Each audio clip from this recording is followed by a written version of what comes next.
Jokowi, satu lagi Pak, yang sering dilontarkan, hutang. Hutang kita yang naik drastis sejak 3 tahun terakhir, APBN 2018 menyebut bahkan sampai 4.700-an triliun sekian. Hutangnya naik terus, tetapi angka pertumbuhan ekonomi stagnan di 5%. Indef menyebutkan ini khawatir, bagaimana kemudian bisa menjamin kestabilan perekonomian. Kalau ekonominya hanya 1 digit, pertumbuhan utangnya sampai 2 digit. Yang jelas ya, kepercayaan, trust internasional terhadap kita itu semakin baik. Itu ditunjukkan dengan perbaikan dari rating agency, baik itu Fitch Rating, baik itu Moody's, baik itu S&P, semuanya memberikan kenaikan kepercayaan terhadap kita. Yang dulunya belum masuk investment grade, sekarang masuk ke investment grade. Saya kira kepercayaan seperti itu yang harus menjadi optimisme kita bahwa pengelolaan moneter kita itu baik dan hati-hati. Pengelolaan fiskal kita itu baik dan juga hati-hati. Defisit di dalam anggaran juga semakin tahun semakin mengecil. Itu menunjukkan betapa sangat prudent, betapa sangat hati-hati kita dalam pengelolaan fiskal kita. Kalau berbicara itu mestinya pakai angka-angka. Kalau hanya menyorot seperti itu sulit ya kita berbicara tanpa angka-angka. Kemudian masalah hutang, pada saat kita dilantik, hutang itu berada pada posisi 2.700 triliun. Bunganya kurang lebih 250-an triliun per tahun. Ya dihitung aja angkanya. Yang paling penting menurut saya, hutang pinjaman itu harus dipakai untuk hal-hal yang produktif, yang memberikan revenue, yang memberikan income, yang memberikan return kepada negara. Manfaatnya harus ada.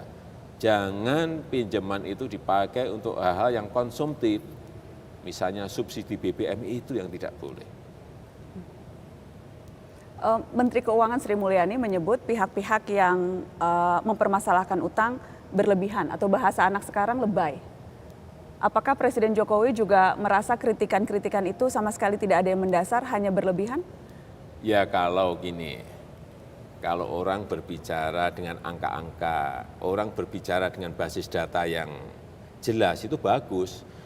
Atau ekonom yang jago ekonomi makro seperti Menteri Keuangan, Ibu Sri Mulyani, dengan mungkin ekonom yang ngerti masalah makro juga saling beradu argumen, itu bisa jadi dengan angka-angka, dengan basis data yang jelas. Itu bagus. Tapi kalau seorang ekonom makro, kemudian yang satunya politikus, ya nggak mungkin sambung. Ini politikus, yang ini ekonomi makro, gimana bisa sambung? Yang ini hanya berbicara, yang ini pakai angka-angka, ya nggak akan sambung. Okay. Kalau saya ya lebih berbicara lebih percaya kepada yang ngerti masalah ekonomi makro, ya Bu Sri Mulyani. Track record-nya jelas, rekam jejaknya jelas. Percaya sepenuhnya kepada pembantu presiden? Ya, sangat percaya. Tapi kritikan-kritikan itu terus berdatangan dan mereka pun sebagian valid datanya Pak, dari Indef misalnya membuat satu resume yang cukup komprehensif soal berbagai angka-angka indikator yang mengkhawatirkan ya, tingkat utang yang sedemikian tinggi. Silakan saling beradu argumen dengan Menteri Keuangan yang juga memiliki angka-angka. Tapi sekali lagi saya kira kepercayaan yang tadi saya sampaikan, kepercayaan internasional terhadap kita semakin baik ditunjukkan dengan angka-angka dari rating dari Moody's, Fitch, dari S&P, saya kira itu harus kita lihat.